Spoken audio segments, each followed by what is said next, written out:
Welcome to Democracy Now!, democracynow.org, The War and Peace Report. I'm Amy Goodman. Venezuela's condemned President Trump's unilateral declaration in a Saturday post on social media that all airspace surrounding Venezuela is closed. Meanwhile, President Trump said the U.S. is poised to launch attacks inside Venezuela itself. This comes as Republican-led committees in the House and Senate say they'll hold oversight hearings to investigate the Pentagon's attacks on boats in the Caribbean and Eastern Pacific following a Washington Post report alleging Defense Secretary Pete Hegseth ordered the killing of all crew members on an alleged drug vessel, including the survivors of an initial strike. According to the Post, Secretary Hegseth ordered the killing of 2 people as they clung to the smoldering wreckage of their boat after a first attack by the U.S. off the coast of Trinidad. A source told the Post, quote, "The order was to kill everybody," unquote. Under international law, it's a war crime to refuse to spare the lives of people who are attempting to surrender or otherwise unable to fight. Human rights groups, meanwhile, have condemned all of the Pentagon's attacks on boats as war crimes.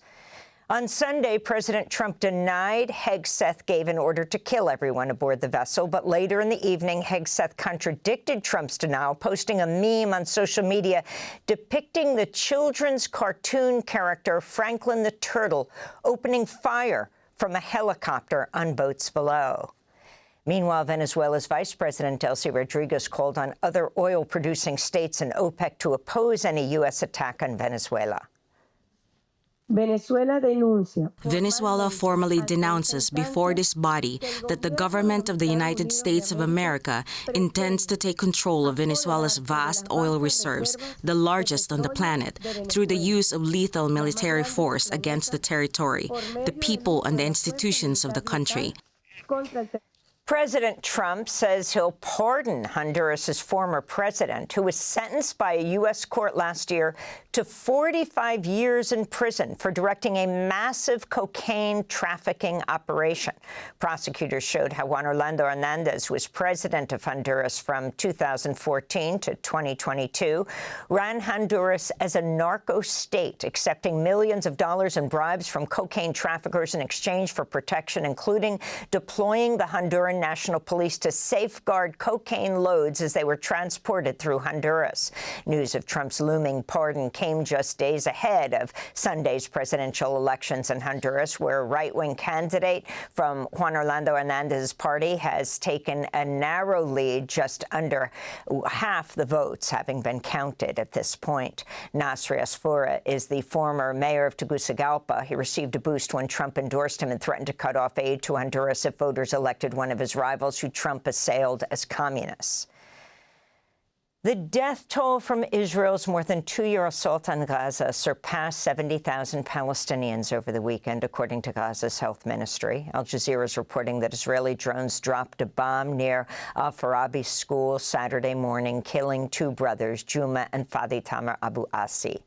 On Sunday, 3 more Palestinians were killed and 2 others injured in Israeli attacks, raising the death toll to 356 since the U.S. brokered ceasefire went into effect October 10th. Meanwhile, Israel returned 15 more Palestinian bodies to Gaza as part of the first phase of the ceasefire deal. This comes as Israeli forces claim to have killed 40 Hamas fighters in southern Gaza over the past 40 days. Meanwhile, in the occupied West Bank, Israeli forces Thursday fatally shot 2 Palestinian men at point-blank range after they appeared to surrender to troops. The killings were captured on video, showing the 2 men coming out of a garage, holding their hands up and lifting their shirts to show they were not carrying explosives. The troops later shot the men dead. This comes as the Wafa news agency is reporting Israeli forces have arrested a 16-year-old child at a military checkpoint in the occupied West Bank as Israel intensifies drone operations over the Jenin refugee camp. Israeli authorities have freed a Palestinian-American boy after holding him for over 9 months without trial in an Israeli military prison where he says he was physically and psychologically tortured.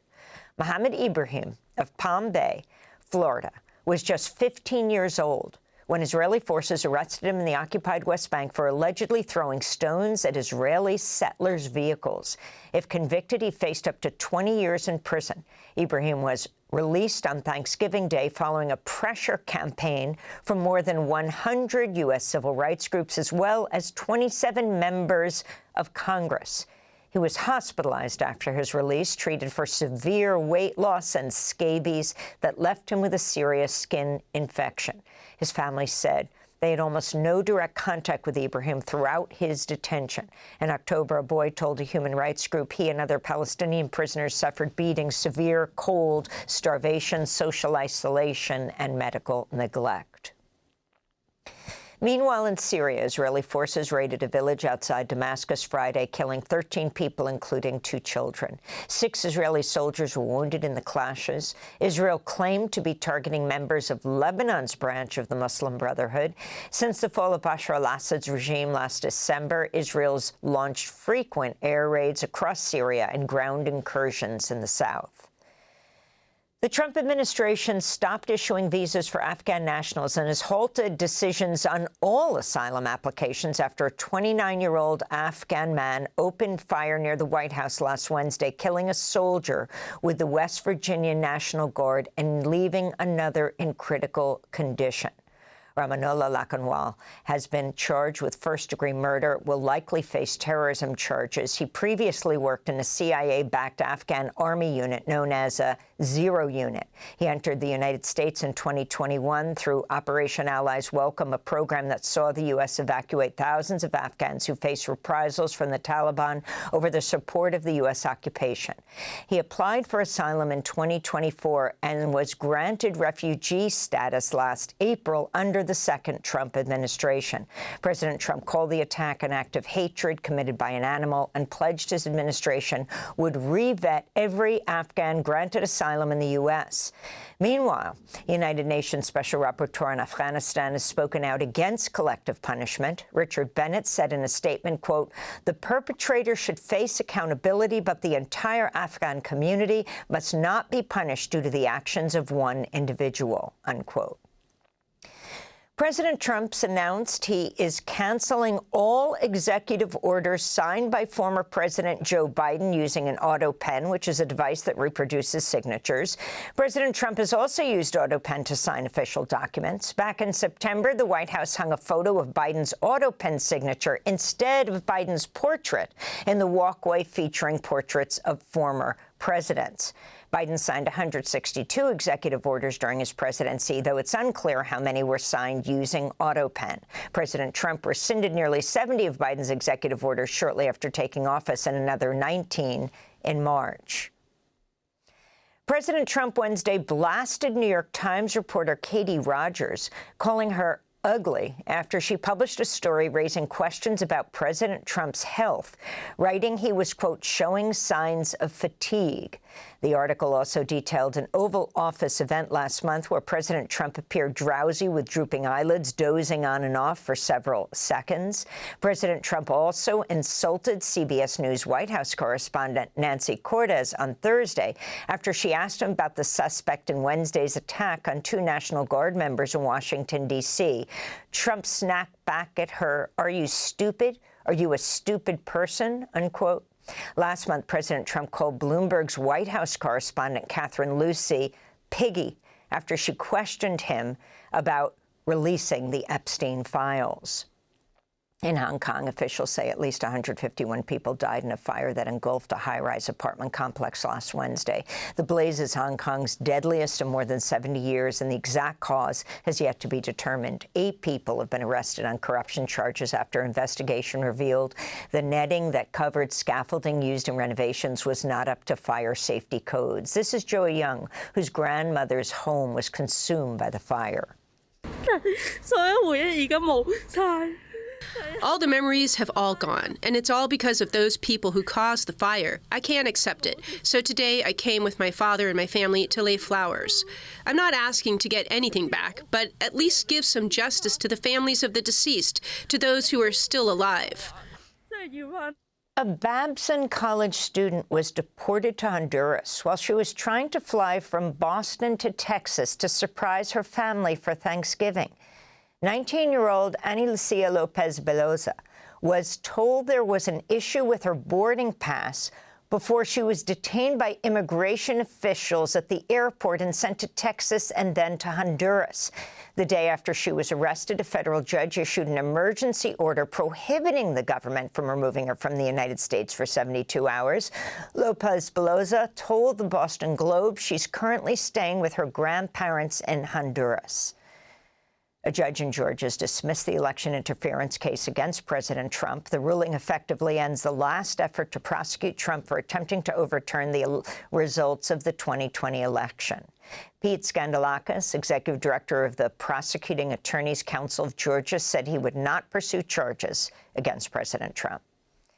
More than 1,000 people have died in devastating floods and landslides in Sri Lanka, Indonesia, and Thailand, leaving hundreds of thousands of people stranded without shelter. In Indonesia, nearly 600 people have died, and over 500,000 are displaced on the island of Sumatra as authorities frantically search for survivors. In Thailand, at least 170 people were killed in one of the worst floods in decades. Meanwhile, in Sri Lanka, 334 people died as a result of Cyclone Ditwa.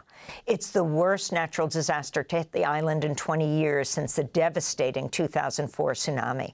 On Sunday, low-lying areas of Sri Lanka's capital, Colombo, were flooded after heavy rains triggered mudslides across the island. Nearly 148,000 people have been displaced.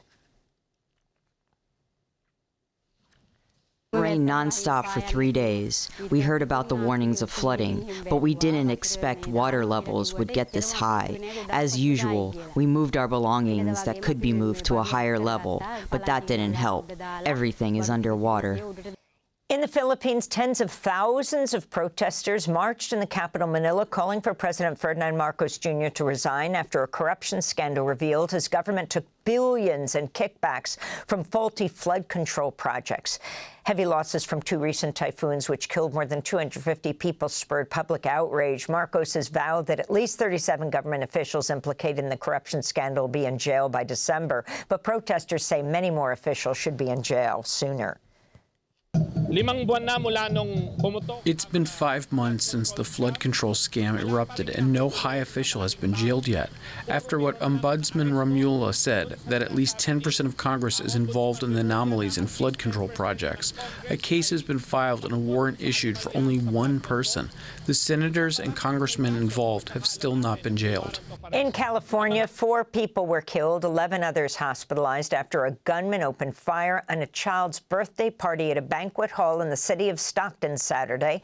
Police say a suspect or suspects remain at large. According to the Gun Violence Archive, there have been at least 380 mass shootings in the United States so far this year. And the Trump administration announced it will no longer commemorate World AIDS Day, which is observed around the world today, December 1st.